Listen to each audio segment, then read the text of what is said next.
Hello guys, welcome to my channel. आज हम cell chapter को पूरी अच्छी तरह से रीडिंग करने वाले हैं, एनसीईआरटी रीडिंग, और इसको एक्सप्लेन मैं अच्छे से करूँगी। When you look around you see both living and non living things. जब तुम अपने चारों तरफ देखते हो तो तुम लिविंग और नॉन लिविंग दोनों चीज़ों को देखते हो। You must have wondered and asked yourself what is it that makes an organism living and what is that an inanimate thing does not have which a living thing has। तो ये line ये बोल रही है कि तुम organism को देखते हो तो कुछ इनएनिमेट थिंग्स होती हैं, जो नॉन लिविंग थिंग्स होती हैं, और कुछ लिविंग थिंग्स होती है। तो लिविंग थिंग के अंदर ऐसा क्या होता है जो नॉन लिविंग थिंग्स के अंदर नहीं होता? तो इसका आंसर क्या है? तो basic unit of life the cell in all living organism. तो इसका आंसर सिंपल सा है कि जो बेसिक यूनिट है हमारी, जो सबसे बोलते हैं फंडामेंटल यूनिट है, वो सेल होती है, जो कि हर एक लिविंग ऑर्गेनिज्म में मौजूद होती है। All organism are composed of cells. All organism जो होते हैं वो कंपोज्ड होते हैं, यानी बने होते हैं सेल्स के। Some are composed of a single cell.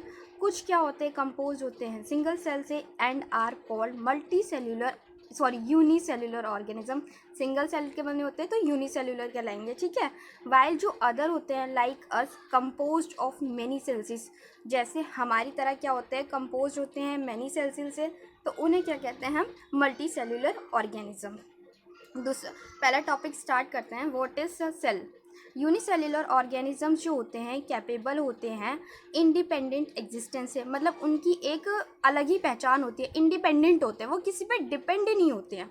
And second क्या है? Performing the essential function of life. तो एसेंशियल फंक्शन जो भी हमारी लाइफ में ज़रूरत वाली फंक्शंस होते हैं वो परफॉर्म कर सकते हैं। तो एक जो सेल होती है वो एक इंडिपेंडेंट एग्जिस्टेंस है, वो किसी पे डिपेंड नहीं रहेगी, और जितने भी एसेंशियल यानी जो इम्पॉर्टेंट फंक्शंस हैं अपनी लाइफ के लिए वो परफॉर्म कर पाएंगे। Anything less than a complete structure of a cell does not ensure independent living. तो अगर सेल की स्ट्रक्चर में अगर कुछ भी हट जाएगा या फिर उसके पास नहीं होगा तो वो इंडिपेंडेंट लिविंग होगा, ये इंश्योर नहीं करता है। जैसे कि आगे हम सेल के स्ट्रक्चर के बारे में पढ़ेंगे, माइटोकॉन्ड्रिया वगैरह, है ना। तो उसमें जैसे माइटोकॉन्ड्रिया नहीं होगा तो सेल जो होगा वो अपना एनर्जी नहीं बना पाएगा, है ना। तो वही बोला है कि अगर उसमें से कुछ भी चीज़, सेल के स्ट्रक्चर में से कुछ भी चीज़ हट जाएगी ना, तो वो इंडिपेंडेंट लिविंग ये इंश्योर नहीं करता है, ठीक है। Hence, cell is the fundamental, structural and functional unit of all living organism। इसलिए हम सेल को क्या कहते हैं? फंडामेंटल है एकदम, ये तो सब में होना ही चाहिए। स्ट्रक्चर ऐसा स्ट्रक्चर, फंडामेंटल स्ट्रक्चर, स्ट्रक्चर के क्या है यहाँ पे जो हम आगे पढ़ने वाले हैं कि इसमें माइटोकॉन्ड्रिया होते हैं, एंडोप्लाज्मिक रेटिकुलम होते हैं, तो ये सारे स्ट्रक्चर में ये सारी चीज़ें आएंगी। और फंक्शनल यूनिट इनके फंक्शंस जो होते हैं आगे हम पढ़ेंगे। माइटोकॉन्ड्रिया के फंक्शन क्या होते हैं? ईआर, गोल्जी, इसके फंक्शंस जो होते हैं ये परफॉर्म करते हैं, ठीक है। तो ऑफ ऑल लिविंग ऑर्गेनिज्म, इसलिए हम क्या बोलते हैं? फंडामेंटल, स्ट्रक्चरल है और functional unit of all living organism. एक सेल जो होता है वो तो भाई आप समझ ही गए होंगे कि मैं क्या कहना चाह रही हूँ। फंडामेंटल स्ट्रक्चर और functional unit of all living organism है। एंटोन वॉन लिवेनहुक जो होता है उन्होंने फर्स्ट सॉ किया था and describe a life cell. तो फर्स्ट लिविंग सेल को किसने देखा था? एंटोन वॉन लिवेनहुक ने। एंड रॉबर्ट ब्राउन ने डिस्कवर किया था न्यूक्लियस को। तो रॉबर्ट ब्राउन ने किसको डिस्कवर किया था? न्यूक्लियस को। The invention of the microscope, जब भी इन्वेंशन हुआ था माइक्रोस्कोप का, and its improvement leading to electron microscope reveal all the structural details of the cell. जब हमने क्या करा? माइक्रोस्कोप का इन्वेंशन कर दिया, तो उसके इम्प्रूवमेंट्स ने क्या करा? इलेक्ट्रॉन माइक्रोस्कोप बनाया, जिसने रिवील कर दिया, क्या रिवील किया? All the structure details of the cell. तो वही है कि सेल के अंदर क्या क्या चीज़ें हैं हमने वो रिवील हो गई इलेक्ट्रॉन माइक्रोस्कोप के आने से, ठीक है। अब सेकेंड टॉपिक है सेल थ्योरी।